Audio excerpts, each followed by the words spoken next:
All right, for Immortal Technique, right? Mm-hmm. You met him through hosting battles at Wetlands. No, I knew him before that. No? I met You him knew him before that, okay. Mm-hmm. So how'd you meet him? I met him through,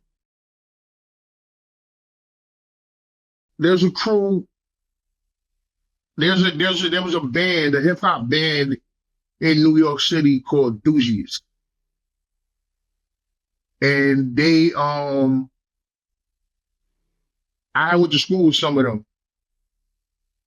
And they went to school with him. It all correlates. So I knew them. I knew them first. I didn't know them first. I knew them. And they used to throw a series of events in New York. We all coming up, you know what I mean? And they would throw a series of events where they would, you know, everybody performing, some battling, some performing, shit like that.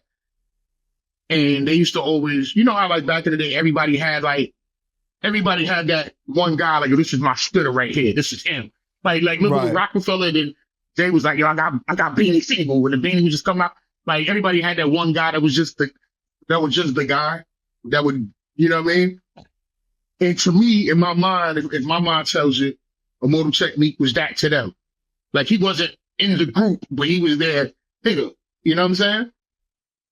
And I knew all of them, so I knew him in passing. We wasn't friends at the time. We was, you know what I mean? I knew him, but I didn't know him.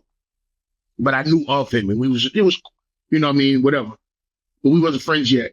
And then son got sent up. Son got locked up, whatever he did. You know, maybe you get a Immortal Technique and if you ask him all that shit, but he got locked up, whatever have you. Son came home and he was back out in the street, whatever. And these dudes had threw an event.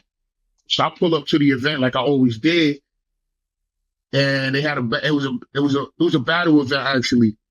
And Technique actually had battled my man. So the dude that he battled I actually knew him at the time. Like Technique wasn't my man at the time. He battled my man K. You know what I'm saying? But my man K was more of a Cayenne, Salmons, all that good shit. You know, we shout to you. He was more of a like peace, you know what I mean? More holistic type, you know what I mean? He wasn't on that brutality. You hear what Immortal Technique go, you know what I mean? He wasn't on that. So this dude's coming with this more peaceful approach. And then you got this savage. You got this angry nigga with this big mustache who just came home 2 days ago. I'm talking shit. But now you got this nigga who's just brutal, you know what I'm saying? And this is obviously before he was refined, you know, with the Revolutionary Volume 1, 2, and all that stuff. He kind of refined the style a little bit more. This was straight more just brutality. So he battled my man. He battled my man K. And he kind of got him, kind of smoked him. You know what I mean? Respectfully, that's my man, but it is what it is. Like, we gonna talk truth. Like I said, we talk about shit that I lost. I don't care. I lost. Who cares? But yeah, so he got my man. He smoked my man a little something. So when he did that, I was like, damn. And I never, I don't have a problem giving people, you know, respect for what they do. I don't care. Like, I don't have a problem. Like, yo, that was fire. That was dope. That was this. That was that. I'm not like, it doesn't take away from me telling you that you dope. You know what I mean? So after he did that to my boy, I stepped to him like, yo, son, like, you kind of wild with it, bro. Like, what's good? Like, like, you know what I mean? So we just started talking that night, and we just kind of ain't never stopped. Like, that night we hit it off, pause. You know what I'm saying? And then we were just together a whole lot. You know what I mean? So I'm like, I saw qualities in him that I didn't see in a lot of other people. And then we brought him around the stronghold, because that was around the stronghold time. You know what I'm saying? So he was always around with us. So we just kind of, like I said, him and Swave and all of that, we just, you know, just kind of put him down with stronghold. And that was that, man. Like, I didn't know what was going to happen. I didn't know he was going to be, what he turned into and all of that. Like, nah, that was my man. I saw the talent. I stepped to him. Our personalities were kind of compatible. And, yeah, that was pretty much it, man. And, the wild shit is like dude was just super passionate in what he did. So when I was coming up, You know, I was putting out music before them.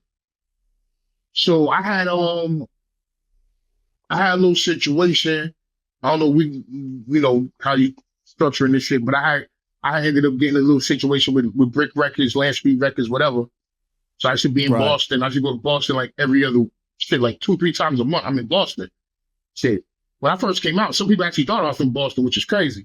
Even though I had a big Notion Avenue sign on my arm, but if you're not from Brooklyn, if you're not from there, you don't know where Notion Avenue is at. My label is from Boston, so a lot of people thought I was from Boston, which is crazy, but shout to them. So I used to go up to Boston a whole lot. I used to do these shows and shit. And I was like, yo, so I had to do a single release. I had dropped a single, top of the food chain. And I was just like, they booked me for this show, got a little bread for me and all that. And I'm like, yo, Tech, yeah, let's go to Boston, bro. So I took them to Boston with me. You know what I mean? I used to take them with me, like, yo, fam, people need to hear you. You know what I mean? And I would just take them with me, put them on stage. And obviously, we started seized the opportunity and went above and beyond. You know what I mean? So we were always there to help each other out. You know what I mean? So I was able to, you know, give him my resources, show him what was going on. And in return, he did what he did, and we just kind of helped build the empire, man. You know what I mean? Rebel Arms. You know what I mean? Shout out to the bro. Shout out to my bro, Immortal Technique. Still on the road to this day. Always on the fucking road. Always on the fucking road. And that's what I love. What's it like to have accomplished what you guys have together, and you guys are real genuine brothers? Like that brotherhood that you guys share. Wait, repeat that? Success is dope, right? Overall. But when you do it with your brother, it means even more. You know what I'm saying? Yeah, definitely, because we didn't acquaint with each other when shit was lit. Like, we knew each other from when ain't none of us had nothing. So it's a different aesthetic from like, oh, this dude is lit. He needs somebody to help him. Let me come to a help, and I'm like a subordinate or whatever have you. Like, nah, like we both ain't had shit together. You know what I mean? There was times I had a little more, there was times he had a little more, and we just pulled our resources and made things happen. And always had to do it yourself acumen. That's one thing I learned from Jump, which is why I stay independent, you know, throughout the years. Like I saw what it was on the other side, and I didn't like it. So it was like we can control our own narrative over here.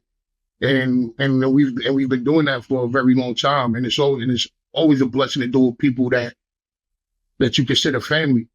That's why it's difficult when our niggas die, because when that nigga die, whoever dies is like you'll never. I don't get a replacement of that person. That's just a piece of me that ain't never coming back, bro. Mm-hmm. So when motherfuckers die, it's like a chunk. You never get that shit back, so it's real difficult. You know what I'm saying? It's like a piece of you that'll never come back. But that's why I tell it's like, you know, me and Sean P, like that was my man. Like that's these are people that I know, that I had history with. Like, you know what I'm saying? So it wasn't it wasn't like, oh, you know, like I said, they're successful and now we're cool. Like, no, we were cool beyond all of this shit. You know what I'm saying? So it's always beautiful to see that story unfold, to see how it plays out to the world. You know what I mean? Because I don't know how it's going to end yet. We still doing it, you know? Right.